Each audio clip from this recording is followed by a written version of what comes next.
Mwinjilisti Ezekiel wa kituo cha maombi cha New Life Prayer Center amekamatwa kwa madai ya kuwafunza umma. Alikamatwa siku moja baada ya kukashifiwa kwa saa nyingi kwa madai kuwa kanisa lake pia linajihusisha na uchawi. Mkuu wa mkoa wa Pwani Rhoda Onyancha alisema pasta huyo alikamatwa Makueni, kaunti ya Kilifi. Alisema hii ni kwa sababu kulikuwa na madai ya vifo vilivyoripotiwa katika eneo lake.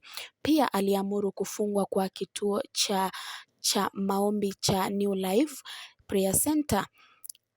Nikimnukuu, analetwa Mombasa kuchomwa moto. Taarifa zaidi zinatolewa, alisema. Kwa sasa yuko makao makuu ya polisi Pwani.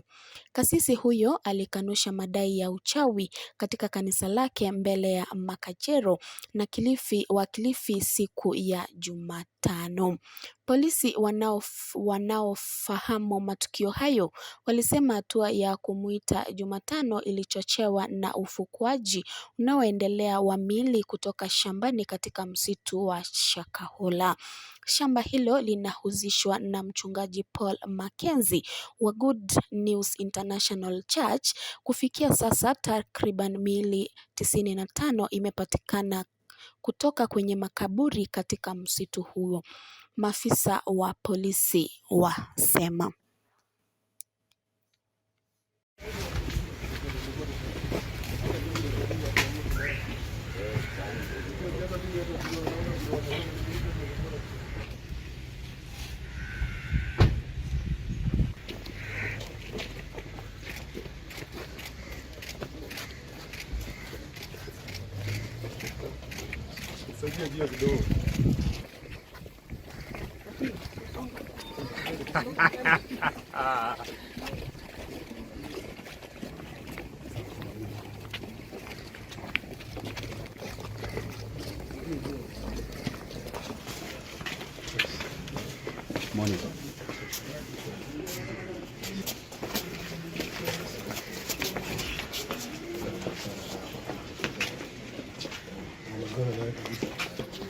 Kuromia kuna kuingia.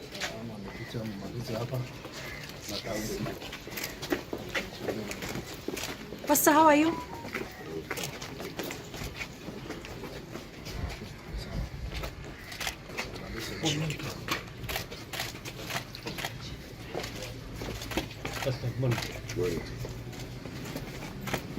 What happens to the congregants?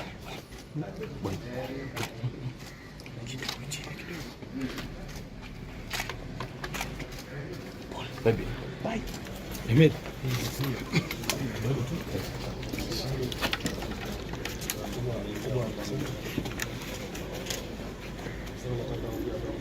Are you linked to Pastor Mackenzie, Pastor?